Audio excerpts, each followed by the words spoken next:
WWE is throwing their first ever all-women's pay-per-view event. It's called Evolution.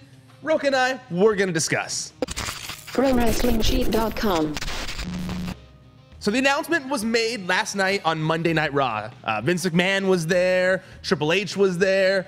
Stephanie McMahon obviously was there. It's a women's wrestling announcement. They came in and they were typing up, the historic nature of the announcement. And finally, they brought the women forward. Because all the wrestlers were on stage when the announcement was made. Right. As you can see here, they brought all the women forward. Triple H talked about everything they've done to advance women's wrestling. He kind of teared up a little bit, which I liked. I thought it was nice to see some emotion from Triple H.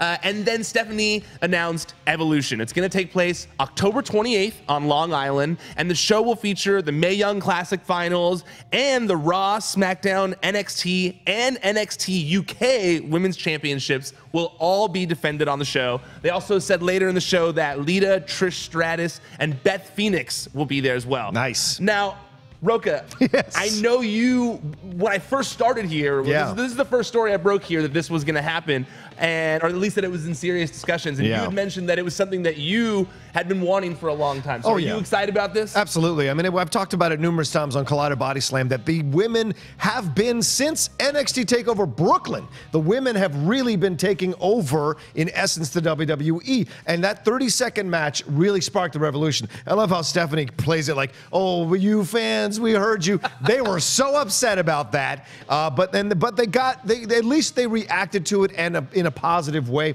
And we see so many female wrestlers now coming from so many different countries that are trying to get into the WWE or these other federations, and they are stealing the shows on those respective pay-per-views, and it's incredible to watch that. And so I'm glad we've gotten to this point. I've been saying this. I want a tag team championship. I want an Intercontinental Championship, U.S. Championship. There is no reason that women should not have their own entirely separate division and show themselves to see if they can stand alone with their product. Because I think that's what a lot of male wrestlers might be fearing right now, is that these women are surpassing them in quality of matches and popularity. I feel like Alexa Bliss may be the #1 person. Yeah, and Charlotte, Sasha, they're kind of permeating through pop culture more than some of the other wrestlers. You see them in popular shows and being used in different, different popular YouTube channels and stuff like that. So I agree with you in that regard. Now, because you mentioned this, if they had their own show, does that mean would you like them to have their own show separate of Raw and SmackDown? So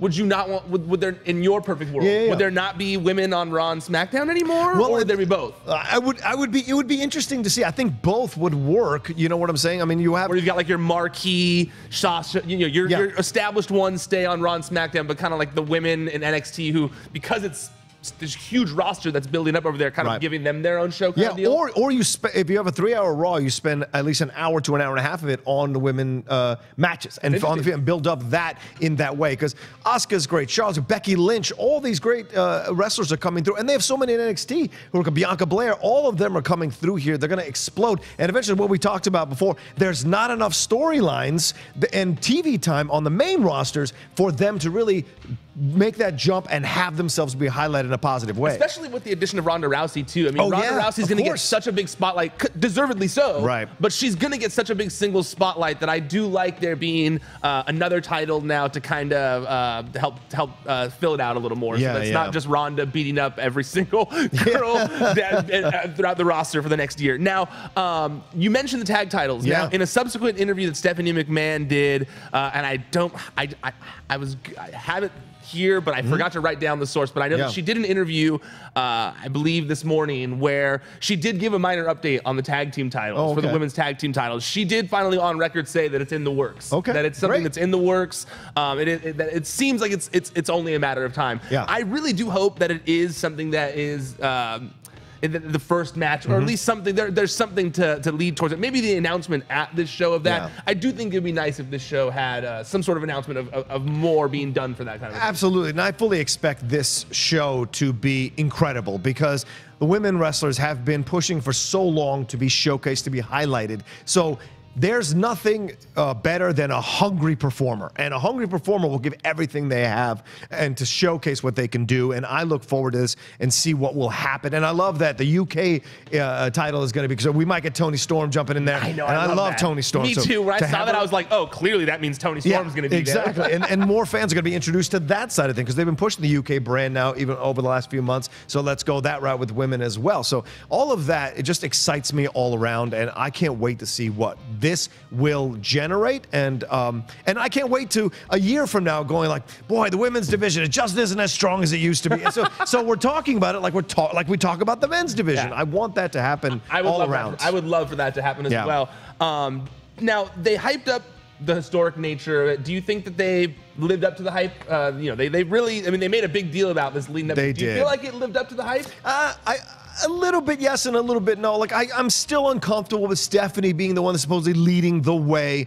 That she was not one of these people that was pushing for this behind the scenes. A lot of people say that. So she's just taking advantage of the situation, and they're using her as the woman to put the front for it. But we also know the way Stephanie's treated some of the female wrestlers in the back. We've heard some terrible rumors of some of the treatment that's gone on there. So to me, I'm not 100% happy that she's the one. But hey, she's the one in power, like Vince was the one in power way back when. So you have to deal with that and roll with it. There's nothing you can do about that at this point. And I do feel like Triple H was definitely one of the people who did. Oh, yes. And that's ironic that Triple H was the one pushing it more than Steph. Well, he's not a McMahon, you know. I mean, she was raised by Vince, you know, so it's, it is what it is. But I do like they had both of them there, because I do think that Triple H played such a big part in it as well, and he deserved to be there. Right. Do you think the only thing I didn't like about it, the only one little thing I didn't like about it is that they said there's going to be 50 wrestlers at the event.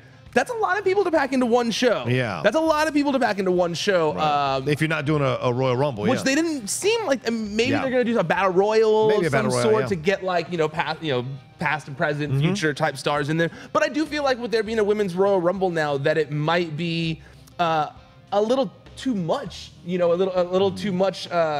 You're getting shades of the the greatest Royal Rumble events. It's just too similar, And so I would like there to have been maybe less, but I don't know how they're all going to be used. I mean, I guess it could be cool to have like 4-on-4 a bunch of 4-on-4 matches and stuff like that, past and present. But then it's too similar to Survivor Series, right? So I don't know. That's the only thing I had that was like my only complaint. Yeah. Did they say all 50 would wrestle, or the 50 would be there? It was just implied that all 50 would.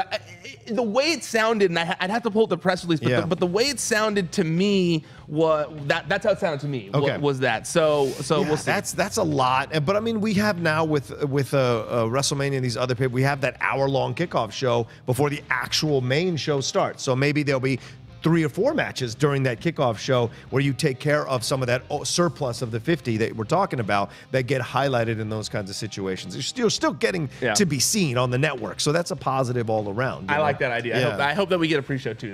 We have to get a pre-show. All right, well, I want to hear what you guys think about this. We want to hear what you guys think about this. Hit us up on Twitter. It's at Wrestling Sheet on Twitter, at Wrestling Sheet on Facebook. Hit us up in the comments down here. I check them all. I read them all. I want to hear what you guys think about the video. And please subscribe to the channel. I'm going to be putting out more content on here, as you've seen, as we've been doing.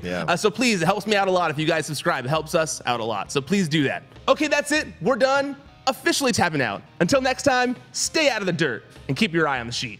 ProWrestlingSheet.com